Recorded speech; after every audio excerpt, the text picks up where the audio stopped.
All right, I wanted to start introducing the next unit. I know our school year is winding down, but I think it's really good to get a introduction, especially to equations. It's something that will continue in math for you for the rest of your math careers.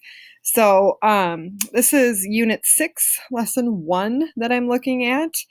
And this one starts with diagrams to make sense of how equations are built. So I want us to start with this 1.1 warm-up. And it says here are two diagrams. One represents 2 plus 5 equals 7, and the other represents 5 times 2 equals 10, and they want to know which is which. So this could be an opportunity for you to hit pause and analyze these pictures before you hear my explanation. So feel free to pause. When I'm looking at these, I notice that this one has equal-sized boxes, and they're each worth 2. And over here, this one has different sizes, and they have different values in them. And so if I counted up what's all right here, 2 plus 2 plus 2 plus 2 plus 2, I would get 10. So that's telling me that this is the multiplication problem. I have 5 groups of 2 to get a total of 10. In addition, they don't have to be equal sized pieces. I'm adding 2 to 5 to get a total of 7. And this arrow is showing me like what it is all together. So now they want you to try to do your own. You have 4 plus 3 equals 7, and then what would 4 times 3 equals 12 look like? Another situation where I would encourage you to hit pause, try to sketch what you think these would look at using these as your examples from above. I'm about to show what I created for them, so it'd be good for you to try it before you see what's coming next. Feel free to pause. Here's what I came up with for my drawing. So 4 plus 3 equals 7. I have 2 different size boxes that are pushed together and all together get 7. And multiplication is thinking about those groups. So I made it as 4 groups of 3 to get 12.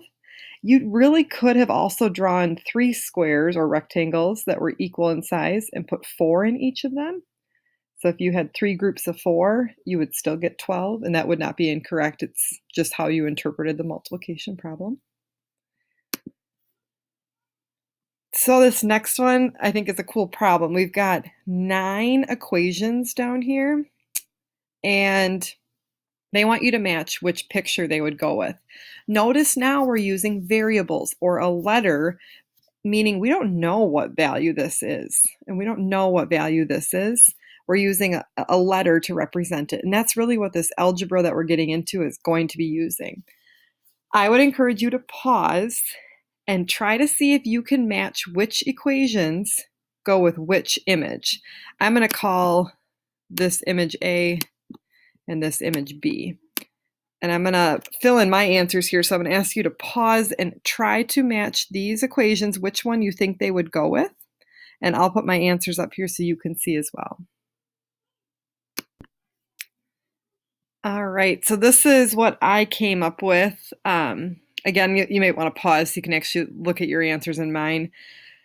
But when I was going through this, I started to notice some trends. And I noticed that some had addition, and then some had division and multiplication.